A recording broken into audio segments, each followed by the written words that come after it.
bienvenue dans notre émission Levez vos yeux en haut. Aujourd'hui, le titre de la méditation est « Dans le monde, mais pas du monde ». Si vous étiez du monde, le monde aimerait ce qui est à lui. Mais parce que vous n'êtes pas du monde et que je vous ai choisi du milieu du monde, à cause de cela, le monde vous hait. Jean 15, verset 19.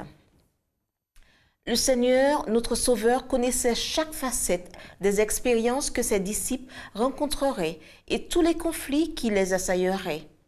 Le Seigneur Jésus-Christ dit à ses disciples, « Si le monde vous hait, sachez qu'il m'a haï avant vous. » Jean 15, verset 18. En tant que chrétiens, nous ne devons pas nous irriter ni nous impatienter à la pensée de nos contacts avec les gens du monde. Ils ne possèdent pas la croyance en la vérité. Aussi, quoi qu'ils disent ou fassent, gardez votre calme. Chaque fois que vous vous laissez aller à l'irritation, vous démontrez par vos paroles que vous ne possédez pas cette foi qui œuvre par l'amour et sanctifie l'âme.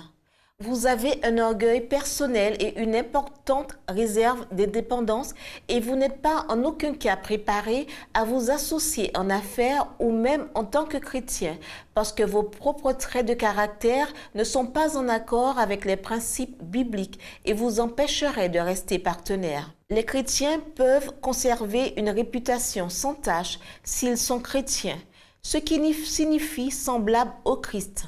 Dieu a amplement pourvu à ce que par la foi au Seigneur Jésus-Christ, il n'échoue ni ne soit découragé dans un futur sombre et troublé qu'il savait devoir venir. Le Seigneur Jésus-Christ est peiné pour ses disciples car ils doivent passer par les nombreuses afflictions que le monde leur infligera. Il les prépare pour ce temps d'épreuve où ils seront vivement tentés de perdre leur foi en présentant à leur esprit des aspects prometteurs de l'avenir. Il mêle les traits lumineux et remplis d'espoir aux perspectives les plus sombres.